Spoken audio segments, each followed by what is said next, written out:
Hello everybody, welcome back to my channel. My name is Queenie, for those who don't know me, reviewing Married at First Sight UK Season 9, Episode 11. Before I get into it, please make sure to like this video, subscribe and hit the bell, and leave a comment down below. So, Lacy, as we know, was unable to attend the dinner party, but when Nathan returns, she wants to get the lowdown from him. This man is so blissfully unaware of everything that went on, and he can't recall the drama that took place at the dinner party. However, everybody else, they remember. Did Polly tell me to shut up last night? She told everybody to shut up. Stop throwing stones if you live in a glass house, you know?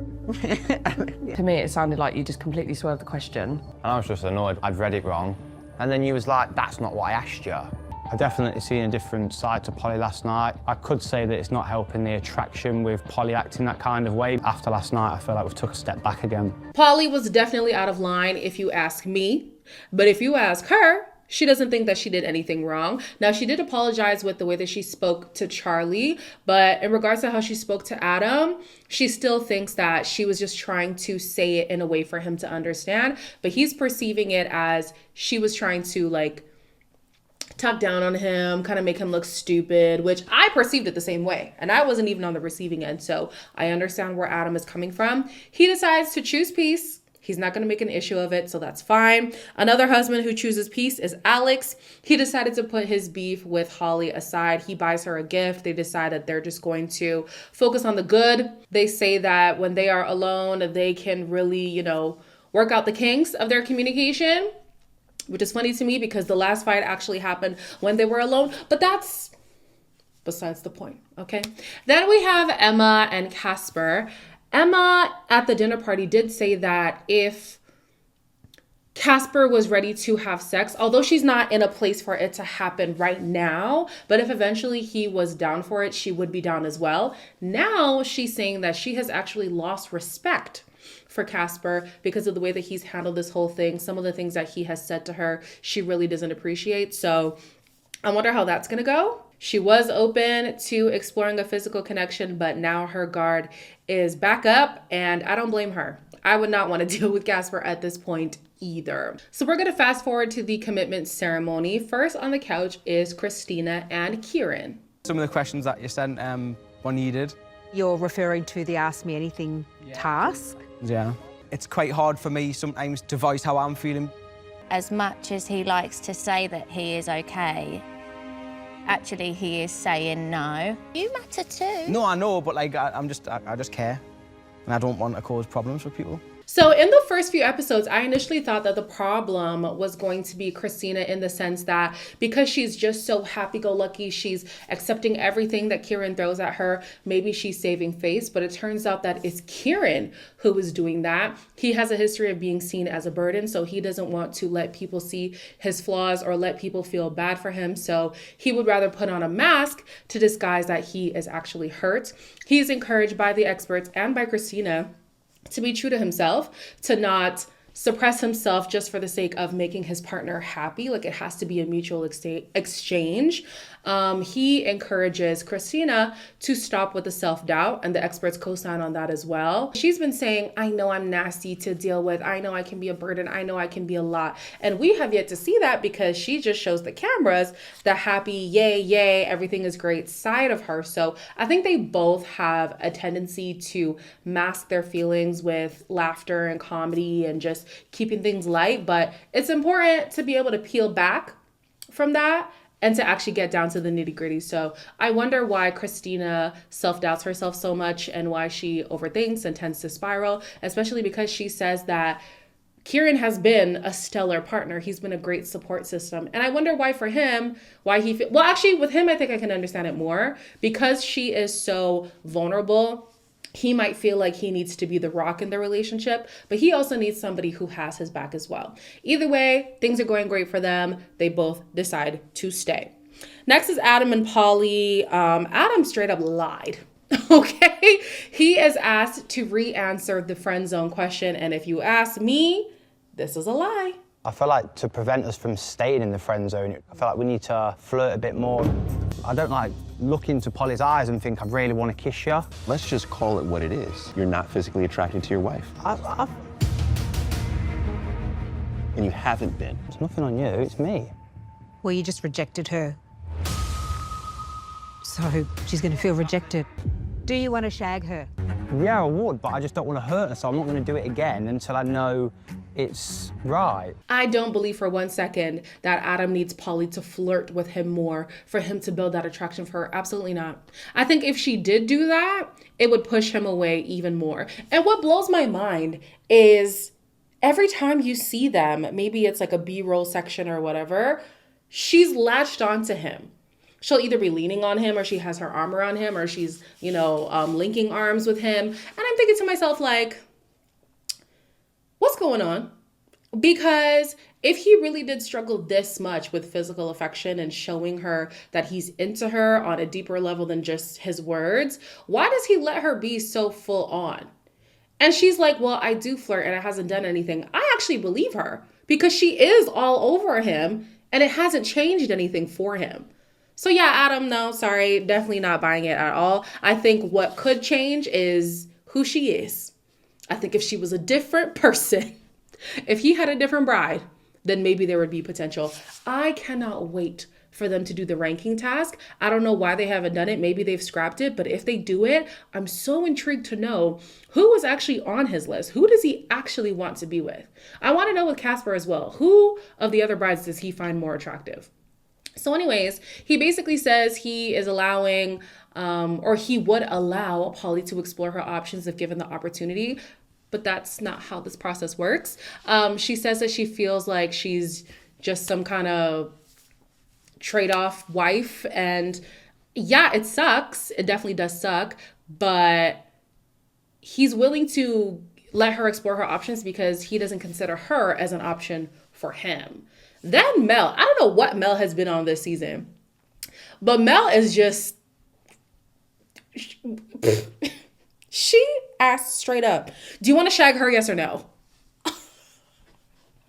Mel, oh my gosh, like, wow.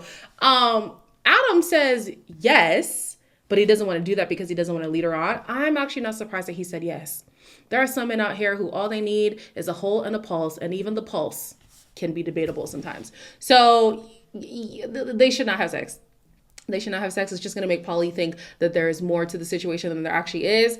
And it's going to give him more excuses to be like, I made a mistake again. Like, no, you already knew you didn't want to have sex with her. You might want to have sex, but definitely not with her. Either way, they both decide to stay. Yeah, we'll see where things go. He says that attraction can go for him. Highly doubt that. Next is Nathan and Lacy. She says that she appreciates how well he took care of her when she was sick. He said that he missed her when she wasn't around at the dinner party. And at the couch, he was actually able to name things that he liked about her outside of her physical characteristics, which was good to hear because during the task, he really struggled. So I guess maybe with some time, he's able to articulate himself a little bit more. You just have to prompt Nathan and then give him time to breathe. And then he'll come up with something of substance, you know? The next couple, they both decided to stay. The next couple is Holly and Alex. I don't think Holly realizes that she admits to what Alex was accusing her of. He did say, don't speak to me like a dog, but he also said, don't speak to me like I'm a child. And she said the way that she was acting was as if she's a mom on the go. And if you're a mom on the go, the assumption is you're talking to kids who are also on the go. And he doesn't appreciate being talked to like a child. Now, he's not used to this dynamic of being with a mother, especially a mother of two, but he's going to have to get with the program, especially if he likes her. She has kids and she's going to act the way a mother acts. Now, should she son him? No. But there's going to be tendencies that she's built over time being a mom. And like, I don't know what he wants her to do about that. They decide to focus on the positive, which is what they always say they're going to do. And then it turns around that that's not the case. But this time we're just going to say that we believe them. He says that he needs to validate her feelings more, and they both decide to stay. Next is Casper and Emma. They say that they have turned over a new leaf. But to me, I actually think the state that they're in right now is worse than where they were at before. I've seen that with me as like he gets happier, he wants to care for me a bit more. How long is this going to last? Because I've seen that positive Casper before. There is so much love around, and I just don't feel that with Casper. My body is just kind of shut down to any emotion. There have been times over this week where I thought, oh, it'd be just nice to have a quick kiss. When Let's just pause there for a moment. What would happen if he was to just grab you and give you a kiss? I wouldn't want it. Emma has now become calloused in this relationship. She's become very closed off to the potential of anything with Casper. And isn't it interesting how now Casper is expressing feelings of hope? He thinks that attraction can grow, and he thinks that this relationship is worth working out. I think that it's easy for him to say that because he knows that the hope for Emma has died. So now it can make it like he can make it seem as if he's trying and she's the one who's no longer trying, when in fact she had been trying this whole time and she had grown sick and tired of it. I think the timing is deliberate. His change of heart is deliberate. This leaf being turned is deliberate. I don't think attraction will grow for him. I think he will always have the ick when it comes to Emma. And it's unfortunate, but that's just where we are. Emma decides to move in to the apartment to give their relationship a fighting chance, and they both decide to stay. Next is Sasha and Ross, and I feel so bad. I wish there was more to say, but they're just doing so well. Like they don't even share anything negative going on between them. At least with Kieran and Christina, they're doing well, but they'll share like, we have this pitfall that we're working through, but things are great. These two, it's just great. They're firing from all cylinders. Like there's nothing to say, which I guess is a good thing. It seems like they're on an entirely different show. They're on a show with real married couples on a honeymoon show, whereas everybody else is fighting for their life. But anyways, they both decide to stay, and I'm happy for them. Hopefully things continue to go this way. Orson and Rochelle are next, and they are doing well on the surface. However, Rochelle feels like Orson is performing right now. Is there space in this relationship to say, actually, that got on my nerves when you did that? She said to me this week, I cannot wait to piss you off. For me, her saying that was like, okay, she wants to see another side of me. Rochelle feels like Orson is trying to be the too good to be true kind of guy, and I can see an element of that. Even Charlene was saying that she would like to see another side of him that isn't so prim, proper, and put together. Like, be you. Be honest, be you. The benefit of the doubt that I can give to Orson is that the last time he was honest with his feelings, his wife was MIA for a week. So, maybe he's now hesitant to share how he really feels because he doesn't want to scare her off again. But you can't build a marriage, at least a healthy one, off of a facade. So if he really wants to be with her, because he keeps saying this is endgame for him, then he's going to have to peel back the layers and be honest with Rochelle. If Rochelle doesn't like what he offers, then that's on Rochelle. Like, I don't feel like that has anything to do with Orson. If she doesn't like you, then she doesn't like you. But at least she doesn't like you for who you are instead of liking you for who you're not. They both decide to stay. Then last on the couch. Oh, also, before I move on to them, why did Paul joke that Charlene could help Orson and Rochelle get a little bit closer? Now, these two are not ready to knock them boots, okay? Rochelle is very much giving it a try, but she's not going to push it. She's definitely not going to push it. I think she has a laundry list of things that she needs to be in order before she can give Orson some good loving. So they're not going to need a visit from Charlene anytime soon. Last on the couch is Eve and Charlie. So at the top of the episode, we got some unseen footage of Charlie doing one of her interviews with the producers, and they catch Eve. I don't know how, we didn't get to see this part, but they catch Eve listening to the interview. She had her ear on the door. This is next level. So obviously, Charlie's feeling violated because the confessionals is where you can confess. You share your feelings. Eve, in her confessional, she says that the reason why she was listening in is because Charlie has a tendency of flipping the narrative, and she didn't want that to happen again. Now, if I'm not mistaken, Charlie has admitted that she's very intense. Charlie has admitted that she didn't handle the honeymoon correctly, but she has since tried to change her ways. And Eve is the one who's being very MIA, very distant, very dismissive.